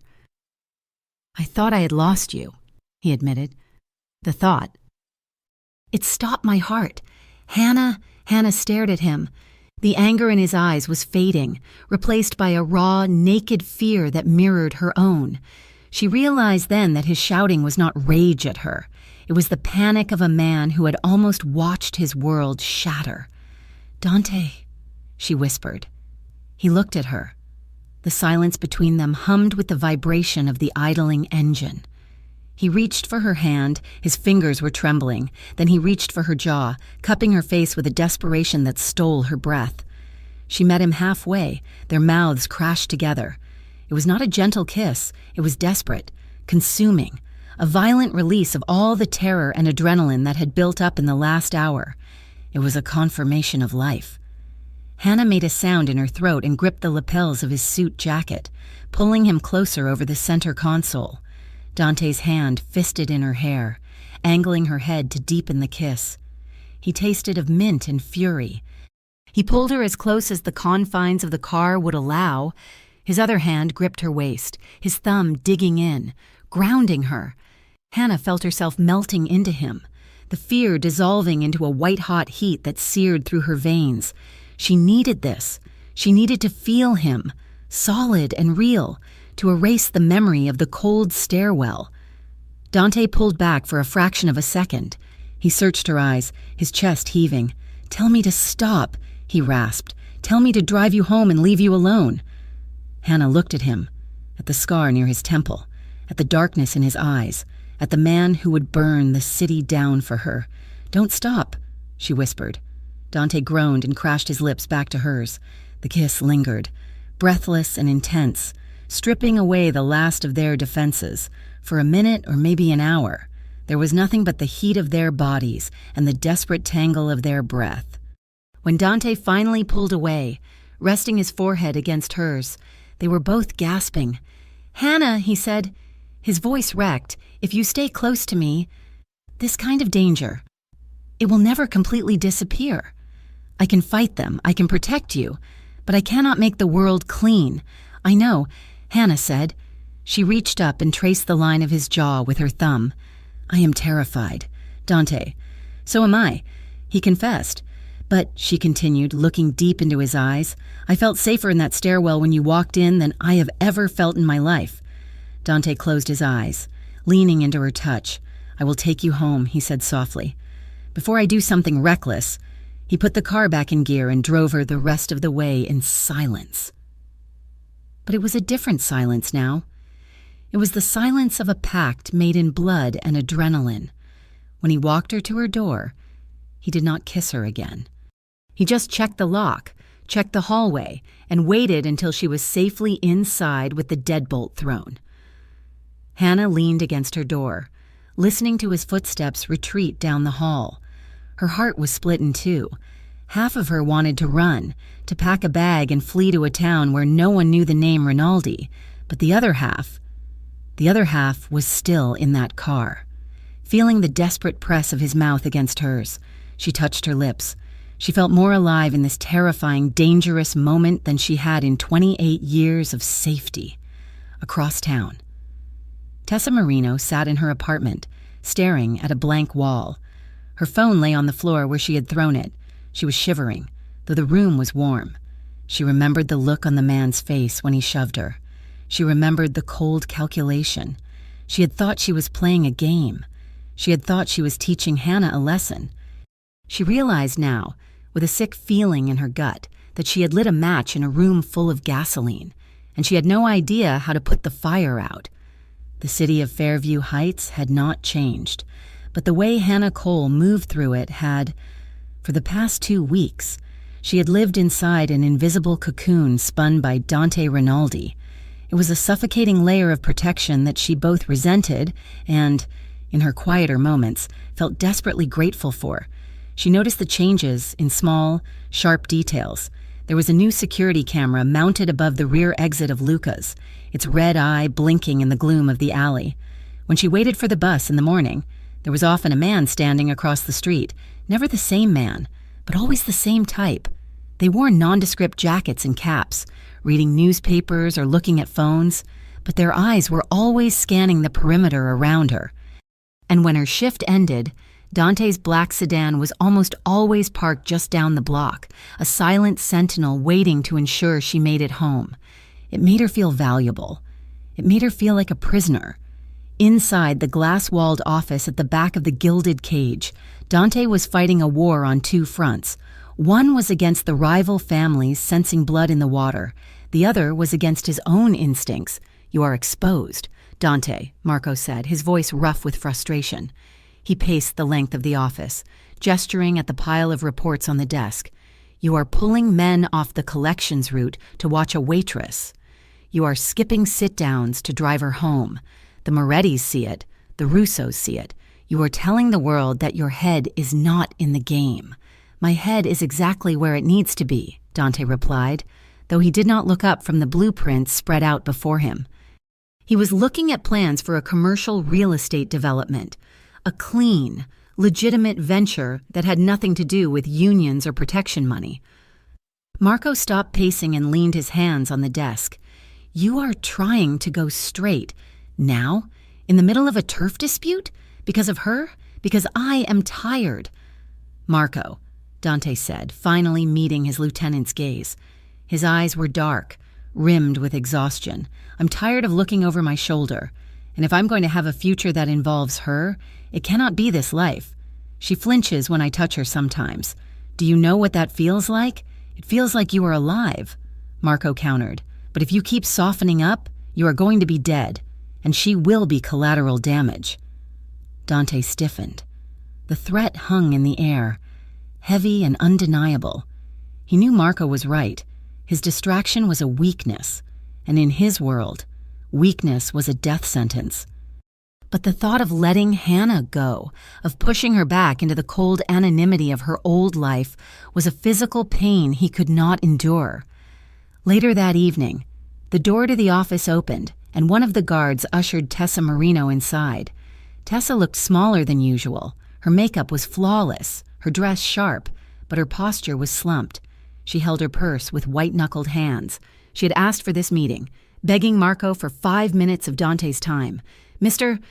Rinaldi," she began, her voice trembling. Dante leaned back in his leather chair.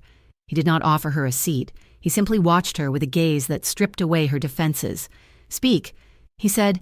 I need to tell you something," Tessa stammered. "I made a mistake. A few weeks ago, before the party at the rooftop, Dante remained silent, his face a mask of stone. I was angry, Tessa continued, tears welling in her eyes. I was jealous. I did not think it would go this far. I was texting my ex, Rick. He runs with the Moretti crew sometimes. I told him about Hannah. The temperature in the room seemed to drop 10 degrees. Dante did not move. He did not shout. He did not reach for a weapon. He simply stared at her. And the disappointment in his eyes was far more devastating than any physical blow.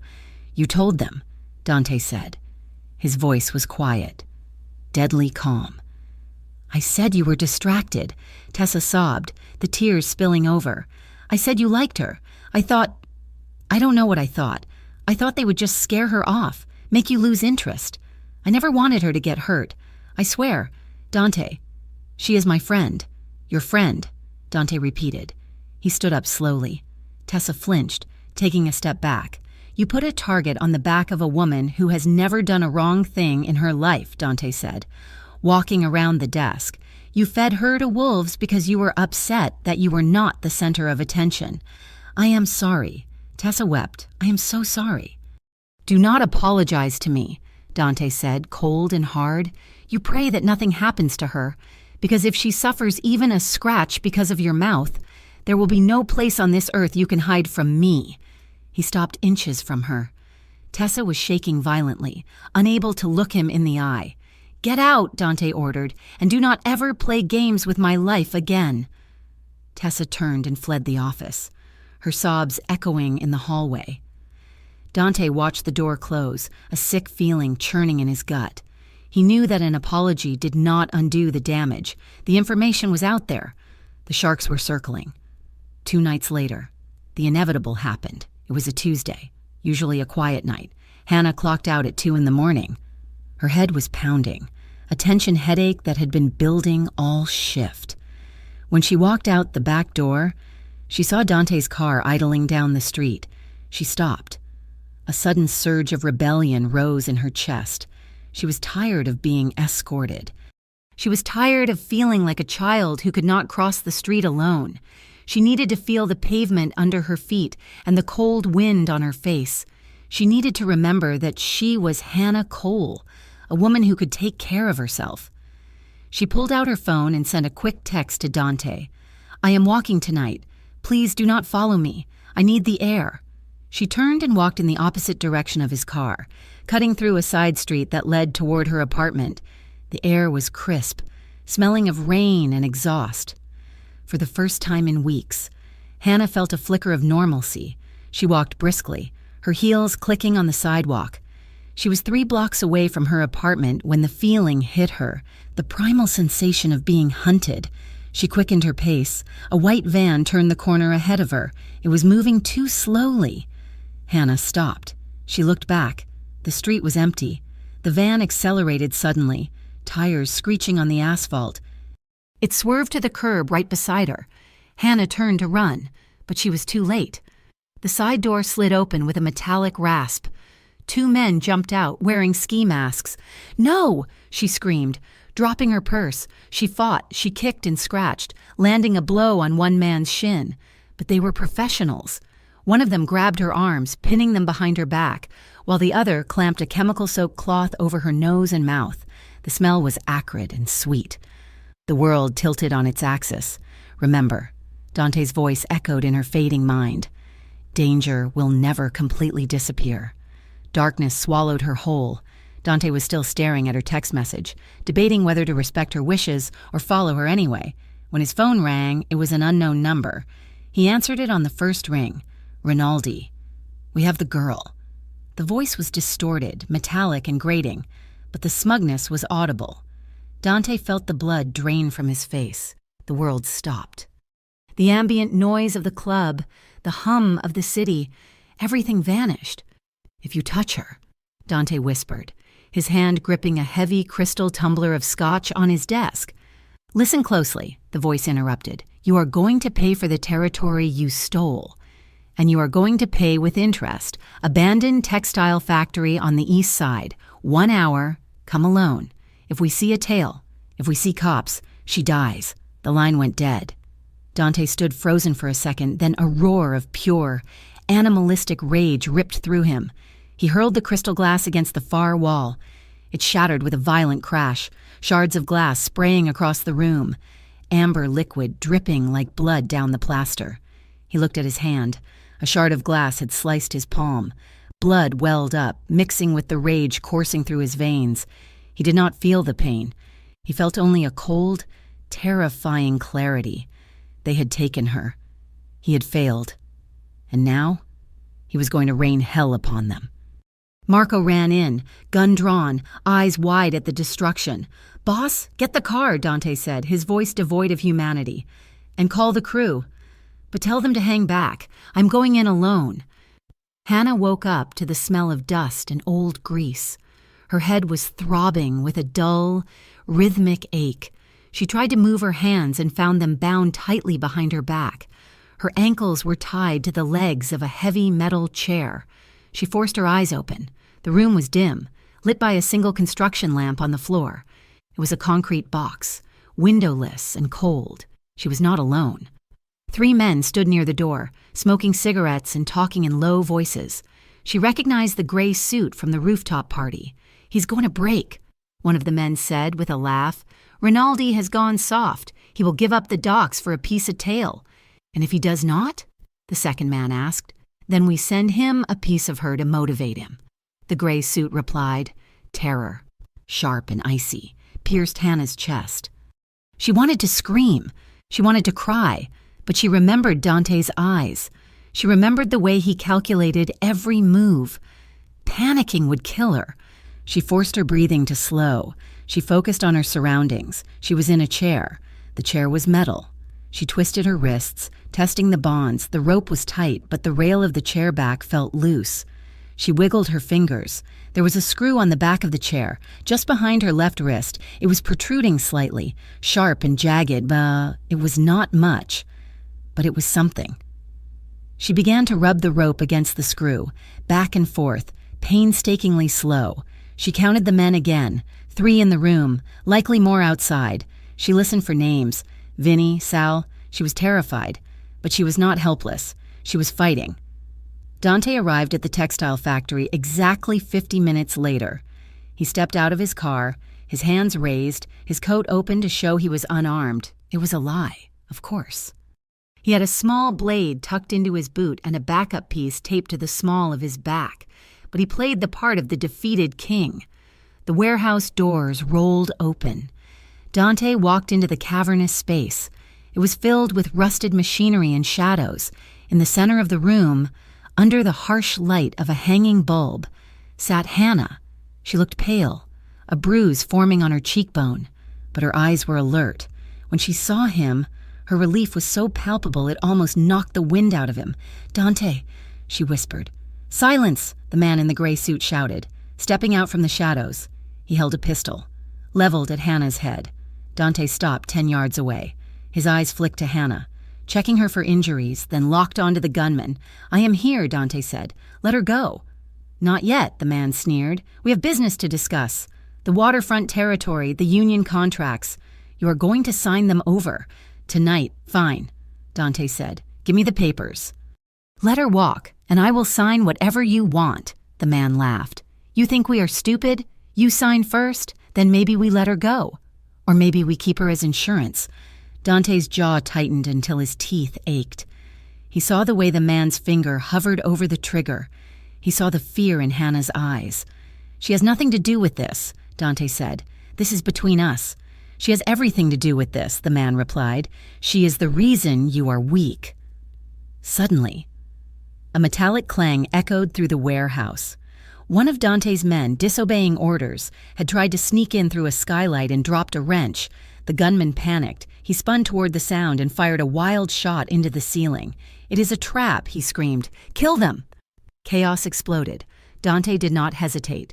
He did not dive for cover. He sprinted toward Hannah. Another gunman emerged from behind a crate and opened fire. A bullet sparked off the concrete floor inches from Dante's foot. Dante drew his weapon from his back in one fluid motion, firing 2 shots as he ran. The gunman dropped. Dante reached the chair. He threw his body over Hannah's, shielding her with his own bulk just as a volley of gunfire erupted from the upper catwalks. "Keep your head down," Dante roared. He holstered his gun and pulled the knife from his boot, slashing the ropes, binding her wrists. Hannah gasped as her hands came free. She grabbed his arm, her fingers digging into his coat. Dante sliced the ropes at her ankles. "We have to move." He hauled her to her feet, keeping himself positioned between her and the shooters. They ran toward a stack of heavy crates. A shot rang out, a sharp, cracking sound. Dante jerked violently. He stumbled, a grunt of pain escaping his lips, but he did not fall. He shoved Hannah behind the crates and collapsed against the wood, sliding down to the floor. "Dante!" Hannah screamed. Sirens began to wail in the distance, growing louder by the second. The gunmen, realizing the police were closing in, began to flee. Marco and his crew burst through the main doors, returning fire and securing the room. But Hannah saw none of it. Her world had narrowed to the man bleeding on the floor in front of her. Dante was pressing his hand to his side. Blood was dark and slick against his white shirt, seeping through his fingers. His face was gray, sweat beading on his forehead. Hannah dropped to her knees beside him. Her hands shook uncontrollably as she pressed them over his hand, adding her pressure to the wound. Oh, God," she sobbed. "You are shot. Someone help. I am okay," Dante rasped. His voice strained. "It is just a graze. Just hurts like hell." "You are not okay," Hannah cried, tears streaming down her face, mixing with the dust and grime. "You are bleeding." Dante looked at her. His eyes were hazy with pain, but they were focused on her face with an intensity that stopped her heart. He reached up with his bloody hand and gripped her wrist. "Hannah," he said. "Stop talking," she begged. "The ambulance is coming. Listen to me," he commanded softly. "I will stop." "What?" she asked, confused and terrified. "This," he said, gesturing vaguely at the warehouse. "At the gun on the floor. All of it. I will walk away. I will burn it all down. I will sell the clubs. I will give them the territory. I do not care. Dante, please." "I cannot do this if it means losing you," he whispered. "I thought I could handle it. I thought I could keep you safe. But I was arrogant. I will not let you die for my sins." Hannah leaned in, her forehead pressing against his. She was sobbing openly now, her body shaking with the aftershocks of terror and the overwhelming force of her love for him. "You are so stupid," she whispered fiercely against his skin. "You reckless, stupid man." "I know." He managed a weak smile. "I was so scared," she confessed. "Not just of them. I was scared I would never tell you." "Tell me what?" Dante asked, his thumb brushing her cheek, leaving a smear of red. "That I cannot imagine my life without you," she choked out. Dante's eyes widened slightly. He looked at her with a mixture of awe and relief. He pulled her hand from his wound and brought it to his lips, kissing her bloody knuckles. "Then we change," he vowed. "We survive this, and we change." The sirens were deafening now. Police lights flashed blue and red through the high windows, painting the warehouse in strokes of chaotic color. But in the shadow of the crates, amidst the blood and the dirt, there was a strange, holy silence. Hannah kissed his forehead, his cheek, his lips. It was a desperate, claiming thing. "Stay with me," she whispered. "Just stay with me." "I am not going anywhere," Dante promised. He closed his eyes, his breathing ragged but steady, his hand gripping hers like it was the only thing anchoring him to the earth. The clinic was located in a nondescript brick building on the outskirts of the city, the kind of place you would drive past 1,000 times without noticing. There was no signage, no emergency room entrance, and no questions asked at the front desk. It was a place where money bought silence and top-tier medical care in equal measure. Inside room 304. The air smelled of antiseptic and expensive lilies. The only sound was the rhythmic beeping of the heart monitor, a steady, electronic pulse that reassured Hannah Cole that the nightmare was over. Hannah sat in a hard plastic chair pulled right up to the bedside. She had not showered in 24 hours. Her clothes, the same ones she had worn when she was shoved into the van, were rumpled and stained with dust and a few dried specks of Dante's blood. She refused to change them. She refused to leave. Dante was asleep. The The doctors had given him a heavy sedative after removing the bullet from his side. He looked different in the stark clinical light, without the bespoke suit, without the aura of command. He looked mortal. His chest rose and fell in a slow, deep rhythm, the white hospital sheet pulled up to his waist, bandages stark white against his tanned skin. Hannah reached out, her fingers trembling slightly, and traced a slow circle on the back of his hand. His skin was warm. It was the most beautiful thing she had ever felt. A soft knock on the door broke the silence. Hannah stiffened, her protective instinct flaring up instantly. She turned to see Marco standing in the doorway. He looked exhausted, his tie loosened, a grim expression on his face. "There is someone here to see you." "Hannah," Marco said quietly. "I told her to leave, but she is refusing." "Who?" Hannah asked, though she already knew. "Tessa." Hannah looked back at Dante. He did not stir. She took a deep breath, steeling herself, and stood up. Her legs felt heavy. "Stay with him," she told Marco. Marco nodded, taking her post by the door as Hannah stepped out into the hallway. Tessa was sitting on a bench near the nurse's station. She looked like a ghost of her former self. Her usually perfect hair was pulled back in a messy knot. Her face was scrubbed clean of makeup, and her eyes were swollen and rimmed with red. She was twisting a tissue in her hands, shredding it to pieces.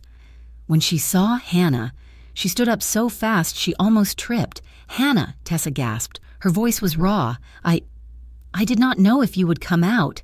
Hannah stopped 5 feet away. She crossed her arms over her chest, creating a physical barrier. "I am here. I heard what happened," Tessa said, tears immediately spilling over. "I heard about the warehouse, the shooting. Hannah, I thought they were going to kill you. They almost did." Hannah said. Her voice was flat, devoid of the warmth Tessa was used to. Tessa covered her mouth with her hand, a sob escaping her throat. "I am so sorry. I know that is not enough. I know I cannot just say the words and fix this, but I never wanted this." "Why?" Hannah asked. She needed to know. She needed to understand how 3 years of friendship could rot into something so poisonous. "Why did you do it?"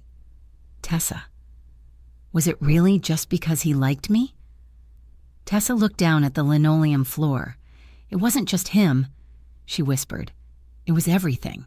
It was watching you walk into that room and get everything I have spent my whole life trying to grab. I wanted to be important. Hannah. I wanted to be the one chosen. And when he looked at you like you were the only person in the world, it made me feel like I was nothing." She looked up, her expression pleading.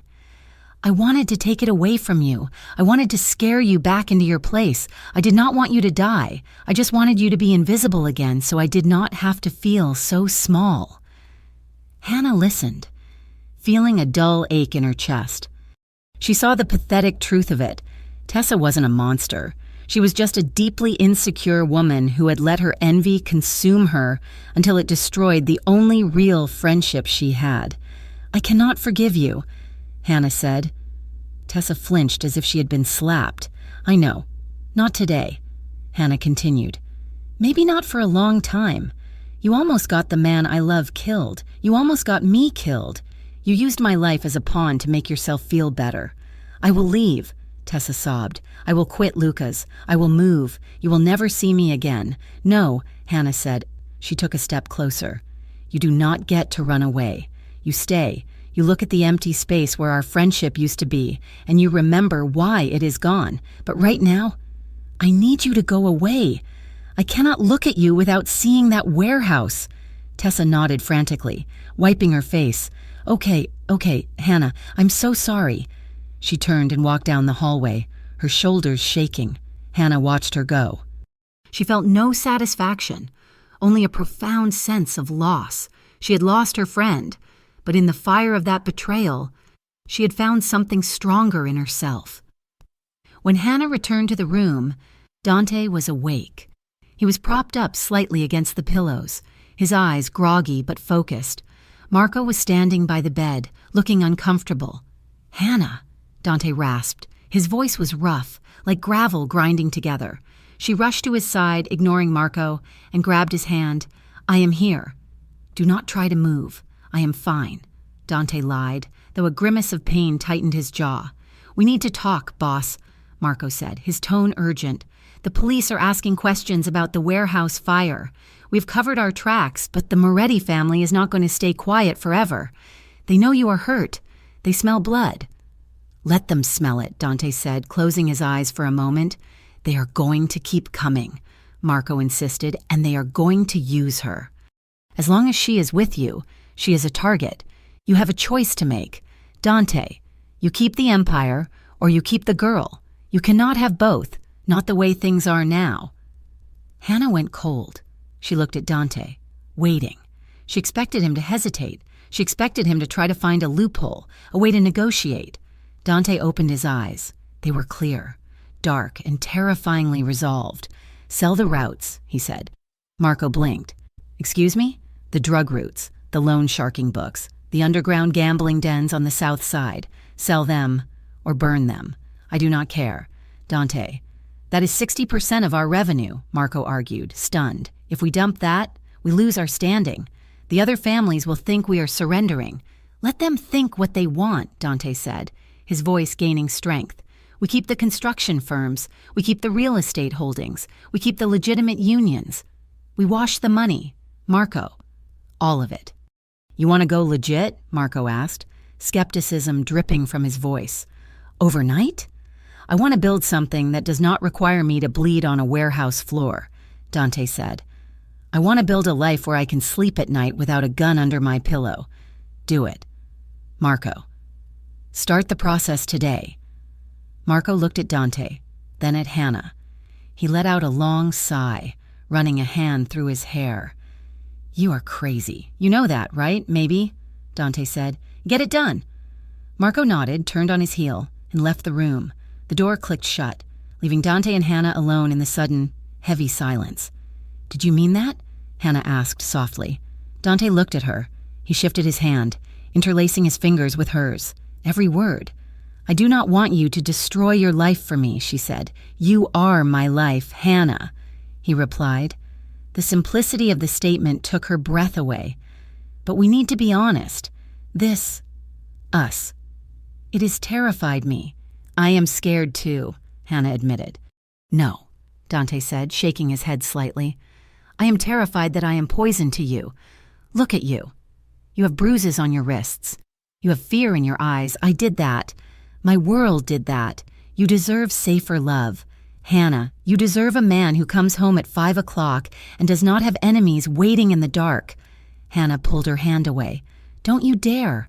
Dante looked surprised. Don't you dare decide what I deserve, Hannah said, her voice rising. Do you think I'm a child? Do you think I stumbled into this blind? I know who you are. I saw you in that hallway. I saw you in the warehouse. Then why do you stay? Dante demanded, his voice cracking. Why don't you run? Because before you, I was a ghost, Hannah cried. I was invisible. I walked through my life without anyone ever really seeing me. But you saw me. You looked at me, and you made me feel real. I am terrified of your world, Dante. I hate the violence. I hate the danger. But I am more terrified of going back to a life where I do not feel anything at all. She took a breath, stepping closer to the bed. But I am not going to be a victim. And I'm not going to be a secret you hide away in a tower to keep safe. If we are going to do this, we do it together. I want a partner, not a bodyguard. Dante stared at her. The monitor beeped steadily, marking the time. He saw the fire in her eyes, the strength that had been hidden beneath the quiet surface all along. Come here, he whispered. Hannah hesitated only a second before she climbed onto the hospital bed. The mattress was narrow, but she made space, moving carefully to avoid jostling his wounded side. She sat on the edge, facing him. Dante reached out with his good arm and wrapped it around her waist. He pulled her gently until her forehead rested against his shoulder. He smelled of soap and medicine, but underneath, he still smelled like Dante. I do not know how to be the man you need, he confessed into her hair. I have been this way for a long time. We will figure it out, Hannah whispered, her hand resting flat on his chest. Right over his heart, she could feel it beating, strong and steady. Just do not shut me out. Dante moved his hand up her back, his fingers tracing the line of her spine. He pulled back slightly so he could look at her face. They were inches apart. The air between them was thick, not with the frantic adrenaline of the car or the warehouse, but with a quiet, aching vulnerability. He looked at her lips, then he closed the distance. The kiss was slow. It was a surrender. There was no rush, no urgency to prove they were alive. It was deep and languid, a tasting of relief. Hannah made a soft sound and shifted, straddling his lap gently, her knees resting on the mattress on either side of his hips. She framed his face with her hands, her thumbs stroking his cheekbones. Dante groaned low in his throat, a sound of pure contentment. He held her hips with a protective grip, his thumbs brushing soothing circles over the fabric of her dress. He kissed her like he was trying to memorize the shape of her mouth, the taste of her breath.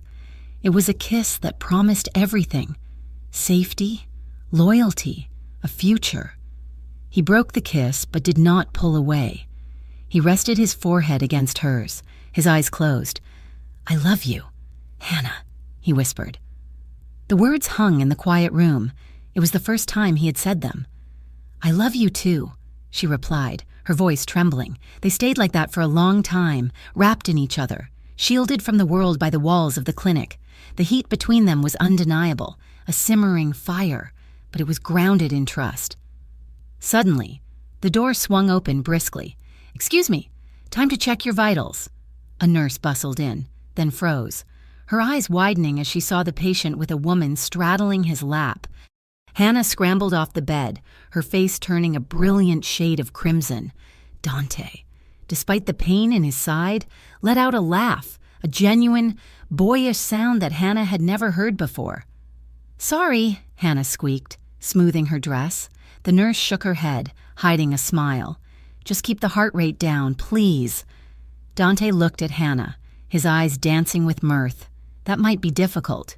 Weeks turned into months, and the seasons began to change in Fairview Heights. The snow melted, replaced by the gray rain of early spring, and then the green shoots of May. The transition was not easy. Dismantling a criminal empire was like trying to take apart a bomb while it was still ticking. There were arguments, threats, and moments where Dante had to stand firm against men who had known him his whole life. He lost money. He lost friends. He had to look over his shoulder more than once. But he did it. He sold off the illicit operations to the highest bidder, letting the Morettis and the Russos tear each other apart, fighting over the scraps. He consolidated his assets into Rinaldi Construction and several real estate holdings. He started wearing hard hats to job sites instead of just Italian suits. He came home with dust on his shoes instead of blood. Hannah was there for every step. She did not quit her job immediately, but eventually she left Luca's to go back to school, finishing the literature degree she had abandoned years ago. She also helped Dante organize charity events, using his money to fund youth centers in the neighborhoods he used to exploit. It was their way of balancing the scales. Tessa drifted to the periphery. She got a job at a salon across town. She sent Hannah a text on her birthday, a simple happy birthday. "Hope you're happy," Hannah replied. "Thank you." It was not forgiveness, but it was peace. And then, on a warm evening in late June, the story found its quiet ending. Dante's new apartment was on the top floor of a renovated warehouse in the Arts District. It was spacious, with exposed brick walls and floor-to-ceiling windows that looked out over the skyline. It was less flashy than his old penthouse, more lived in. There were books on the coffee table, Hannah's books. There was a throw blanket on the couch. The sun had set, and the city was a grid of glittering lights below them. Soft jazz played from the speakers, a callback to the night they met. Hannah was standing by the window, wearing one of Dante's white dress shirts. It was oversized on her, the sleeves rolled up, the hem falling to her mid-thigh. She was barefoot, holding a glass of wine. Dante came up behind her. He wrapped his arms around her waist, pulling her back against his chest. He rested his chin on her shoulder. "What are you thinking about?" he murmured. Hannah leaned back into him, closing her eyes. I was thinking about the first night you spoke to me, Dante chuckled, the sound vibrating against her back. You were shaking so hard I thought you were going to drop the bottle. I was terrified. She admitted, I thought you were going to have me fired. And now? He asked, kissing the sensitive spot just below her ear. Now, Hannah said, turning in his arms to face him. Now I am just happy you looked. Dante's expression turned serious. He reached up and tucked a loose strand of hair behind her ear, the gesture familiar and tender. I still look at you and wonder how I got this lucky, he said softly. I still feel like I have to earn you, Hannah, every day. I do not feel worthy. Hannah smiled. She placed her glass on the windowsill and reached up, her fingers brushing against the faint stubble on his jaw. Love isn't about being worthy, Dante, she said. It is about showing up. It is about staying when it is hard. You stayed. You changed. You showed up. Dante looked at her, his eyes shining with emotion. He leaned down and kissed her. It was a warm, unhurried kiss, tasting of wine and promise. It was not the desperate kiss of people running from death. It was the steady kiss of people building a life. He pulled back slightly, his forehead resting against hers. Dance with me? He asked. In our living room? She laughed. Why not? The music is good. He took her hand and led her to the center of the room. They swayed together in the golden light of the city. Hannah rested her cheek against his chest, listening to the steady, strong beat of his heart, a heart that beat for her. She looked out the window at the sprawling city of Fairview Heights. It was the same city where she had been invisible. It was the same city where she had been a victim. But as Dante spun her slowly, his hand anchoring her to him, she realized she was neither of those things anymore. She was Hannah Cole. She was seen. She was loved. And she was safe, not because the danger was gone, but because she was facing it with the man who had chosen her above everything else. Dante tightened his hold on her, and they kept dancing. Two silhouettes against the lights, their future unwritten, but entirely their own. Thank you so much for listening to You're Not His Type. He'd never look at you, said the jealous friend, but the Mafia boss did. I hope you enjoyed this journey of danger, betrayal, and redemption. I would love to know where you are listening from today. Please leave a comment down below with your city or country. It is always amazing to see how far these stories travel. If you enjoyed this story, please make sure to subscribe to Mafia Romance Stories and hit that notification bell so you never miss a new upload. And do not forget to share your thoughts on Dante and Hannah's ending in the comments section. Did they get the happy ending they deserved?